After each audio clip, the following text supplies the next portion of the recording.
Welcome, everybody, to Midday Magazine for this Friday, October 18th, 2024. Have your host, James, here. We're joined right now by our new good friend, Wisconsin Rapids Fire Marshal Brennin Agen. Brennin, thank you so much for being here today. Good morning, James. Thank you for having me. Appreciate it. I want to start off by saying journalistically, integrity, it's always important with these conversations. I have none. I respect and appreciate our firefighters so darn much, and I was looking so forward to all week talking with you guys.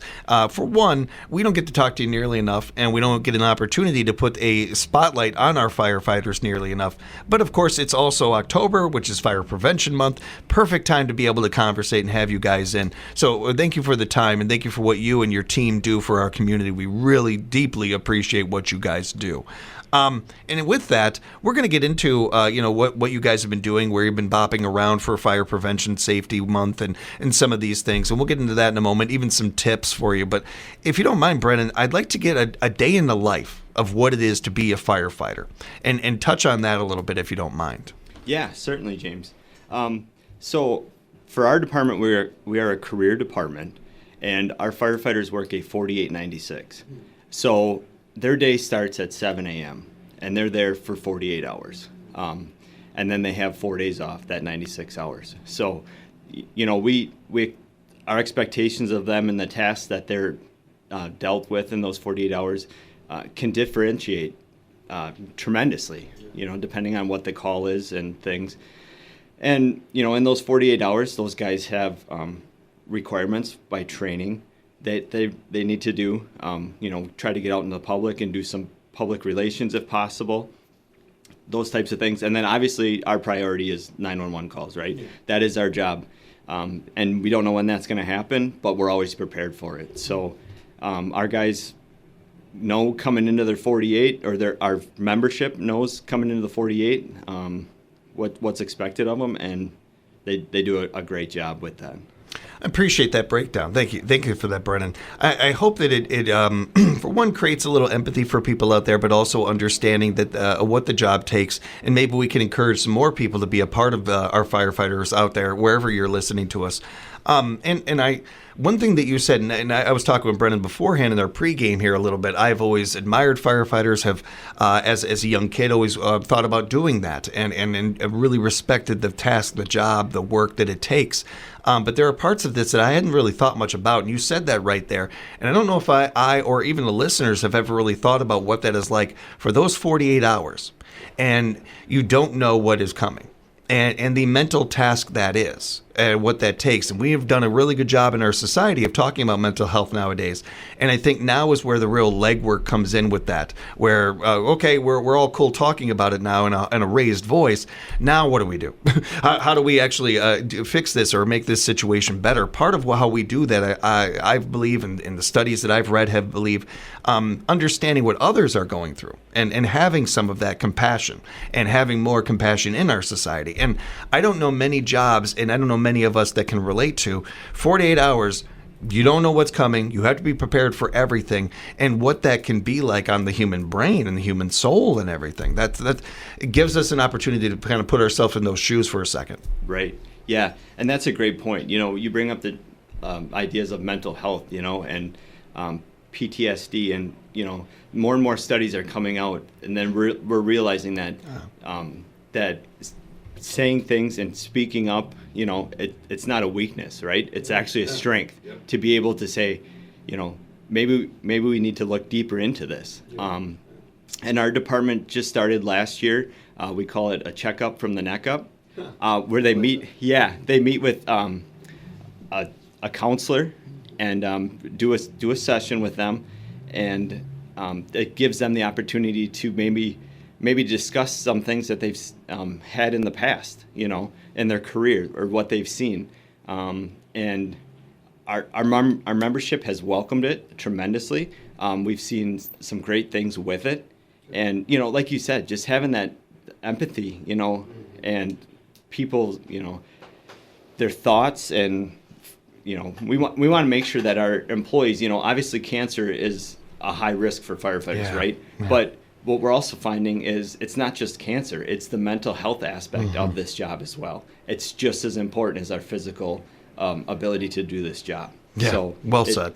Yeah, and it creates a more well-rounded employee too. You know, somebody that can offer their services. We're not building up these emotions or these thoughts that they may have had. They can actually speak out about it, and it's a great thing that's coming forward with the science and helping the firefighters in their careers. It's so encouraging to hear that, and it's no secret. You know, our departments around the country are having a hard time filling the gaps and getting enough people, and maybe these things are part of how we get to that. If anything, it won't hurt getting more good people into these jobs and doing this.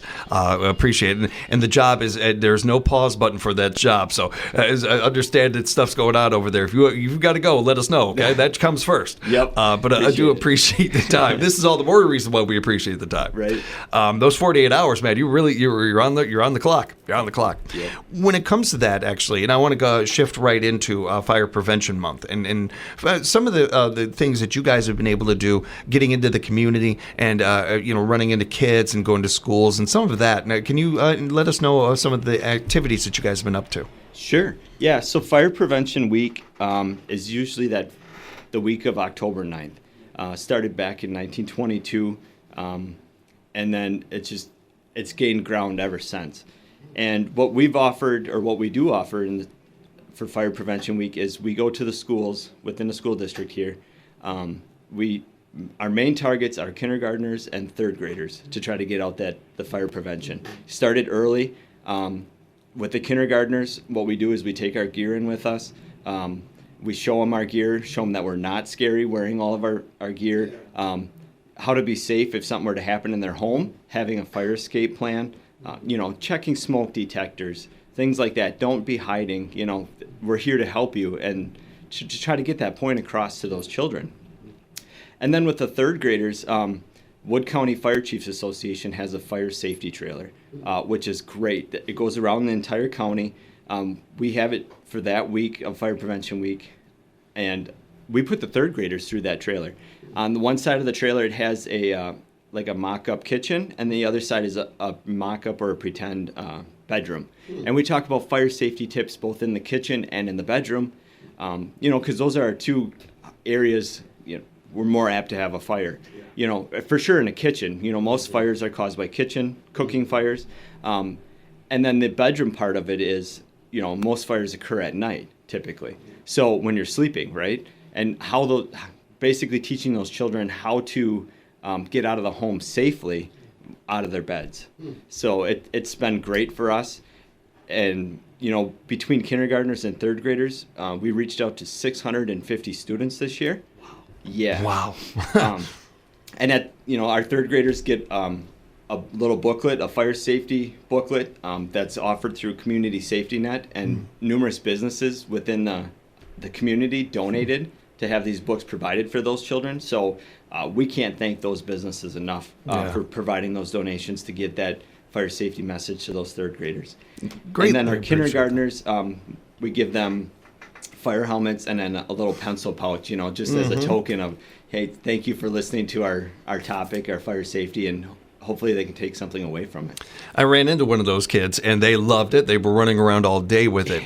And that kid, like many others, had something spark in them, no pun intended. But they had something inside. And I know what I'm talking about with this is, as I was telling Brennan beforehand, as much as the audience knows, I've rambled many times that I've been an actor since I was a kid. But before that, I wanted to be a firefighter. And that was the gig to me that seemed...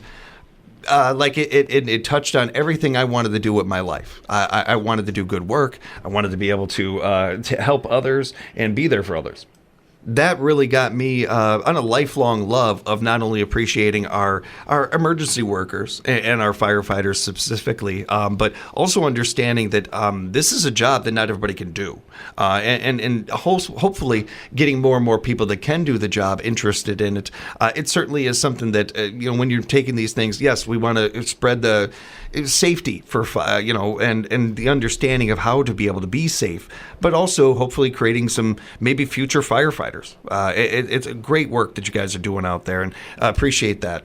So, Brennan, one of the other things we wanted to talk about today were Fire Prevention Month, is certainly some tips and some things people can keep in mind when it comes to this. You touched on earlier that the majority of fires do happen in the kitchen, and there are other places too. When it comes to putting out smoke alarms, I think this is one of the first ones people wonder. A lot of places you move in and they already have one installed, but where you put your fire alarm is key to so much of this. So, to our audience, where is the best places to be putting those fire safety alarms? Yeah, certainly. The best places to be putting smoke detectors and smoke alarms is each bedroom. In a hallway is a great spot. Every room in the house is ideal for smoke detectors. Yeah. Your living rooms. Obviously, the bathrooms and the kitchens, they do make special smoke detectors. Otherwise, it sets off, when you're just cooking, even just boiling water, sometimes it'll set those off. But yes, the ideal places is every bedroom and the hallways. In your basement, carbon monoxide detectors are just as important, especially with the winter season coming up here. Everybody's starting up their furnaces. Carbon monoxide detectors are just as important. But to get back to the smoke detectors, yes, bedrooms, hallways, your living areas are ideal spots for those. It's a great note about the carbon dioxide detectors too, and testing these at least once a month is always a good idea too. Making sure those batteries are fresh in there. Yeah, definitely. Testing them, and we recommend every time daylight savings is to replace those batteries. Yes, check your smoke detectors monthly, but daylight savings times, when next month here, when we're falling back, that's a great time, a great reminder to replace those smoke detector batteries. And then again in the spring, when we spring ahead an hour, go ahead and replace that battery again. The nice thing is a lot of the new batteries or the new smoke detectors have a 10-year battery in them, which are sealed. So you don't have to remember to replace the battery, but we still recommend just monthly testing that smoke detector to make sure it's still working for you. You just made my dad so happy. That's when he changes his, so he's going to feel so good about that. But it's a great, I didn't know that about the modern smoke detectors. That's really cool. Really smart of them to do it that way. It is, yeah. And they're, I think with the technology, they're finding that people weren't replacing those batteries like they should have. Yeah. So having that 10-year sealed battery really helps tremendously keep people safe. Yeah. Staying in the kitchen, a number of things can really help keeping the fire safety up and keeping these numbers down as far as the amount of fires we have. They mentioned that always unplugging countertop appliances. That's another good idea. That's a great idea. Yep. Anytime you're doing any cooking in the kitchen too, is making sure that you're staying in the kitchen with that cooking. Anytime you're doing on the stovetop or don't leave your residence with the oven going. Things like that can help, if something were to happen, you are readily right there to be able to kind of eliminate that issue that you're going to have. As a side note, too, if they're unplugged, they're not sucking your electricity bill or anything. So, I mean, it's a win-win right there for that.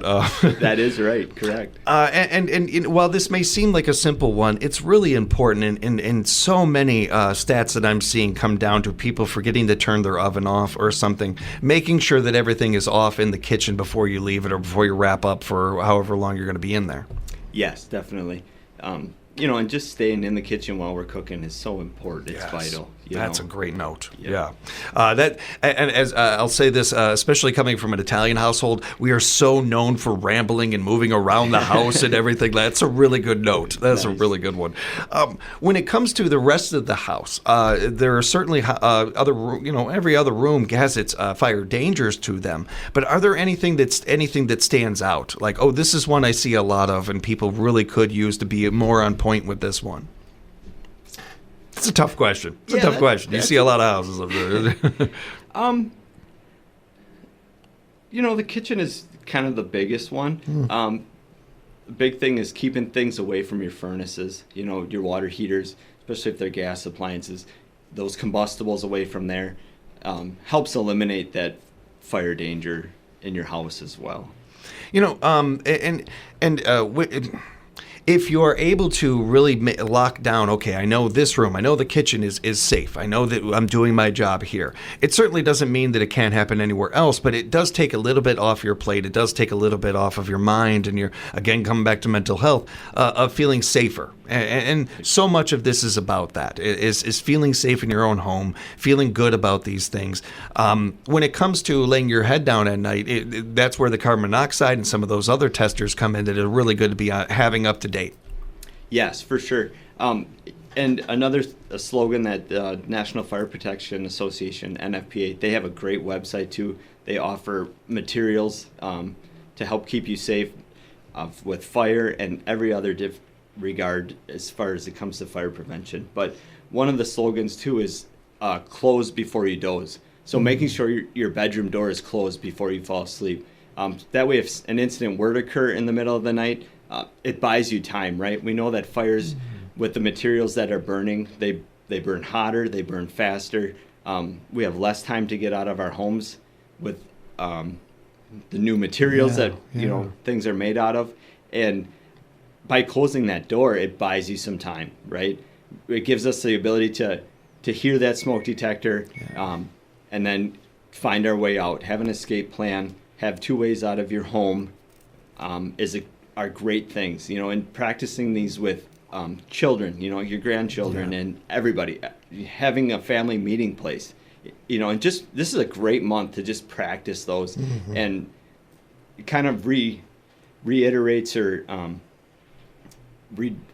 Kind of go over them, rehash them a little bit, and make sure that they're fresh, especially with little kids. We all know what it's like when you're a little kid. A squirrel, you get distracted really easy and everything. It's never bad to go over those. If I could, this is where I wanted to wrap up, was making an escape plan and making sure that you have that intact in your home. This is something every single home should do, even if you live alone. It's something that you should have in your head. When I was a kid, we had a lot of stuff growing up happen and everything, and one of the things we went through was having a fire safety plan, having a good escape plan. Well, thankfully, growing up, never had anything happen. Right. But as a grown adult, I was at my parents' house and a fire happened. Sure. And that same plan we had from like 11, 12 years ago or whatever, all of a sudden popped in we talked about this months afterwards. It stuck in your mind. It stuck with us. Sure. And sure enough, we all felt safer about, or afterwards talking about it, like we felt you're never going to feel necessarily in control, but you felt a little more prepared for this as it was happening, because you were immediately brought back to, I remember when my dad told me this, or I remember this thing or something. So even a decade later, that plan came into play. Yeah. So you just never know. And it's that break glass in case of needed kind of thing. Hopefully you never have to do it. This is the only time you ever do this plan. Right. But if you want it in there just in case. Yeah, definitely. Create that fire safety plan with your family members, or even if you're, like you said, if you live alone, just going through it, having 2 ways out of your place of residency is great. We're creatures of habit, right? We always do one way, right? Yeah. But having a backup plan is a great way to help save ourselves and keep ourselves safe. Having a meeting place is another wonderful thing once everybody gets out. That way, when the fire department shows up, everybody's in one area. We can go up to you and say, is everybody out of the residence? Yep, everybody's out. We're all here. That saves so much time for us, and everybody's in one spot. It makes our job, knowing that everybody's out of the residence, everybody is safe, much easier. Great note there, and just to piggyback on it, if you have animals, having something key, including them in the plan is key to this. Yes. You're going to be worried about them in that moment, so you might as well include them in the plan. Yes, please do. If you have dogs or cats, having a leash near the door always is a great one. Or both of those exits, or at least one of those exits, is a great idea. For sure. And certainly with other animals, having a carrier or something like that nearby. These are a part of your family. You're going to care about them in these moments just as deeply. So having them a part of the plan isn't a bad idea either. And again, going over these plans, it doesn't have to be October. It doesn't have to be Fire Prevention Month to do this. No. And it doesn't have to be ultra. While it is serious, it doesn't have to be ultra serious. You can enjoy this with the kids. You can enjoy this with your family, or just doing it yourself and everything. And again, coming back to the mental health part of this and such, hopefully you never need it, but having it in the back of your mind, in the front of your heart, is only going to help you going forward and help you feeling better about it. Yeah, for sure. And the children enjoy doing these things. Yeah, they do. Yeah. Having them draw out, what they think is the appropriate way, and then maybe helping adjust that as needed. and then practicing it. Once you have it in place, like you said, James, like practice it, go through it, and it just builds that muscle memory. So if something, God forbid, something were to happen, you're ready for it. That's a great note. Brennan, you killed it today. You did a great job, man. I really do appreciate it. Unfortunately, you did such a good job, you're going to have to come back. Oh. You're going to have to come back sometime, and not just in October. I want you guys on more on the air with us and everything. Encourage, if people want to find out more, be able to reach out to our local fire department, is there a way to do that, Brennan? There is. And you can, the city's website, Wisconsin Rapids, on a link there, under the departments, our fire department website, we have things that we can offer you. Even calling the fire station too, speaking to myself regarding fire safety tips or anything of that nature. National Fire Protection Association, the NFPA website, offers, like I said, great resources for people, especially for fire prevention. Yeah. So, anytime you need, just give us a call. We'll gladly help you out any way we can. Yeah, any questions or anything, there are no bad questions, anything like that, reach out to them, please ask. And certainly to anybody out there that is thinking about becoming a firefighter or learning more about that, please reach out and do. We always need more good people involved in this, volunteers and above. Brennan, stay safe out there. Say hi to the rest of the team for us. Thank you again for everything you do in the community, putting up with my questions, and joining us today. Thank you. Thank you, James. I appreciate the time, and I welcome coming back again. Looking forward to it. And looking forward to another week of Midday Magazine. We send a big thank you and shout out to our scheduler, Pam Hilke, doing the amazing work she does week in and week out. We appreciate you, Pam. Appreciate all you listeners out there. Thanks so much for joining us. We'll be back with more Midday Magazine here on 97.5 FM, 1320 AM, WFHR. We are locally grown radio.